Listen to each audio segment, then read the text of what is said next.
Hey everyone, Dan here. We are in the afternoon hours of Wednesday, June 9th. Today we're going to take a look at Paysafe. Before we get into it, if you enjoy these videos, please hit the like and subscribe button. It helps a lot. Let's jump right in. So I've had Paysafe shares for quite some time. That's because I was wheeling the SPAC that brought Paysafe to the market. The SPAC was BFT. And I've just continued to hold my shares since then and continue wheeling it as it made sense.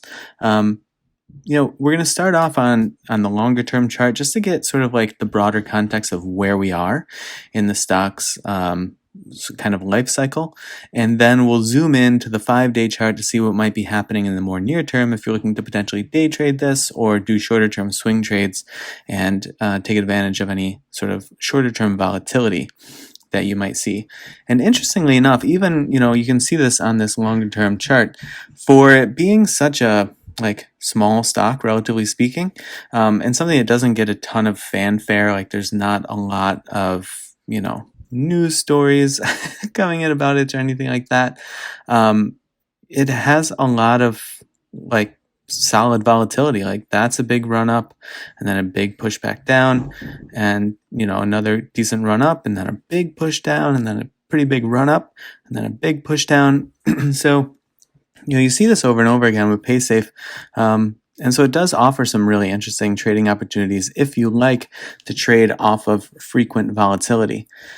The one thing that obviously stands out as you start looking is this pretty sizable down channel that Paysafe has been in for quite some time. Got into this channel back in January. So let's just say it spent almost the entire year in this down channel as it's fallen from its high at nearly $20 and is just a bit over half of that right now. Got down close to half of that in mid-May. And so it definitely has a lot of room to recover if it wants to. Obviously that's going to depend on many factors, not just the chart, but Paysafe as a company, and if they can kind of prove themselves as deserving of higher valuation and market cap, then I would look for that to be a good catalyst. 1254 I think is our next best possible line of support and resistance. Obviously it's made a couple of runs up there recently and has gotten rejected off of it. It was previous support here and here and here, so it's a really good strong area, but at the moment what that means is it's going to offer really strong resistance. But if it can get over that, develop really strong support there again, it gives it an opportunity to very quickly push out of this down channel and potentially break itself out into some higher price targets. On the upside, what I would look at is right about here. See all this previous support and resistance, support and resistance there, support back here, support back here. So really strong zone here at 1374. So that gives you a good $1.20 price range to play with if you did want to take some quick profits off the table. Then I think we have, a tight zone. I don't like the super tight zones that kind of are very close together in the chart, but if they're there, they're there. What are you going to do? 1431 should be another area to potentially trim or take profits, or catch a bounce and enter a position. These are the ones that I look for to the upside if it does recover this high into the near future. Mid-16s, we definitely have some additional areas here from this previous price activity right about there.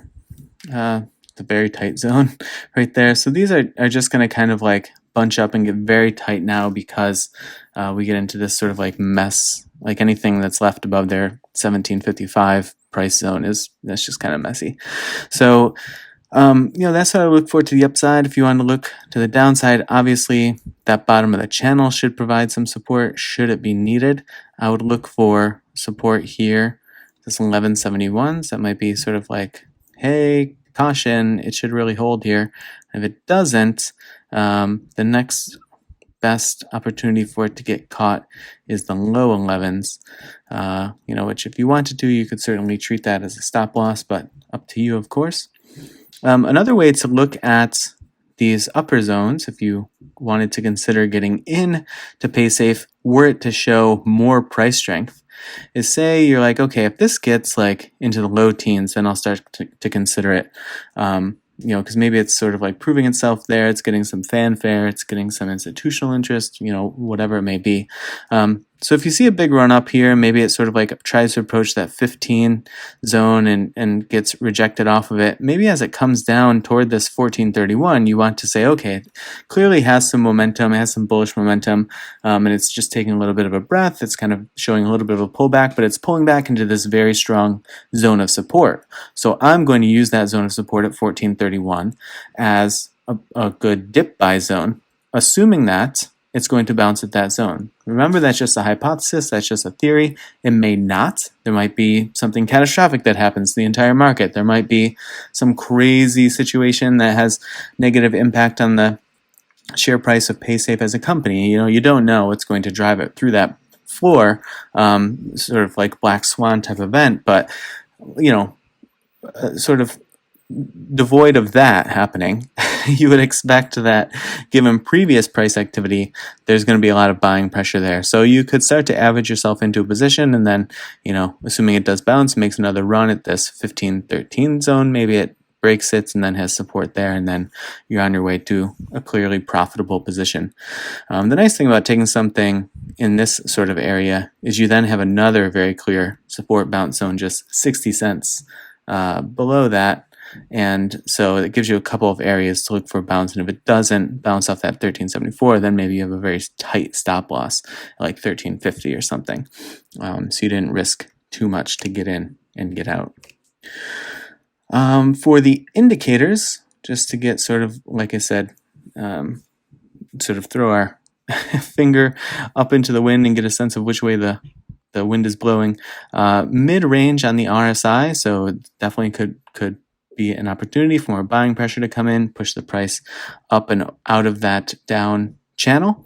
And on the MACD, it's a little bit, is this under or over? It looks like it's over, but okay, it's like sitting right at the baseline. So again, sort of like nothing, kind of like responding to this mostly sideways activity here, everything kind of stretching and flattening out a little bit. So leaving a bunch of room to the up or the downside, same as the RSI.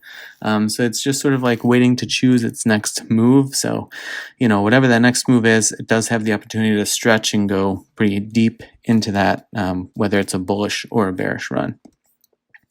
Let's get this off the screen and flip over to our 5-day chart for anyone who wants to maybe take advantage of the volatility that we see here, some wild ups, wild downs, and certainly a lot of just consolidation. But as you do see these swings, you could be looking for some jump ups and price targets. Obviously, support, resistance. So that 12.18 could be a good place to look and see, if it makes another run at that again, which it has been for a couple days now. If it can get support there, then it might have the opportunity to make a really quick run up to about 12.36, which, isn't a huge dollar amount, but it could be enough of a percentage gain. Maybe it's an options position or something that moves relatively quickly. But I mean, even this peak here is just 12.77, so we're just within this $12 range. Even though it looks like, there's much more volatility taking place in the stock. But these are the zones that I look for potential price targets to the upside in the very, very near term. To the downside, I would look for it to hold right about where it is right now. And if it can't keep its support there, the next best chance is right about here, just below 12. Maybe that psychological threshold of 12 would help push it back over as well. On the MA side of things, sometimes that's much more reliable way to play support and resistance. So here's one way, as we were talking about like all this consolidation and then sort of like swing up and swing down. As these MAs start to unravel, because they're all bunched up together right now, right? They're almost forming the exact same point. So that's what happens during consolidation periods. But as they start to unravel, if you're paying attention and see which way they unravel, like here, this very quickly unraveled, right? This was at 9:35, and then everything was spread out pretty solidly by 10:10. So that could have said to you, okay, I've been watching this for the last half hour. It's clearly unwinding in a bearish pattern. I'm going to place, I don't know, a put option on this and ride it down until it starts to maybe break above the 20 MA, something like that. And, take the profit from like there to there, basically. That could have given you an opportunity there. Or, to the upside, everything was bunched up pretty tight here. It's actually tighter where it is right now. So I guess it's, the better analog is here. And so this was at 11:45, and then by what, 12:10? So again, just shy of half an hour. You could have said, okay, this is clearly unwinding in a bullish pattern, and I'm going to take a call option, or I'm going to jump into some long shares, and I'm going to ride this up until it breaks below the 50 or something like that. So that would have kept you in this until about here, and held it overnight, so you didn't waste the day trade if you're subject to PDT. So those are a couple of opportunities that might sort of make more sense versus the price zones that we were just looking at because of how tight they were. RSI mid-range right now, actually pretty low, 41.75. So it definitely gives it a bunch of opportunity to unwind in a bullish position. Pretty flat on the MACD. This is a whole lot of nothing. What we want to see is like bigger movements like this. I'd be looking for it again. If you want to use this as a double check, as you see MA is potentially unraveling in a direction, and you want to see if there's a bullish or bearish crossover on the MACD, that might give you a good secondary indication of what's happening. All right, well, good luck if you're in this one or if you decide to jump in. I certainly wish you the best, and I hope your week is going well. I will see you in the next video.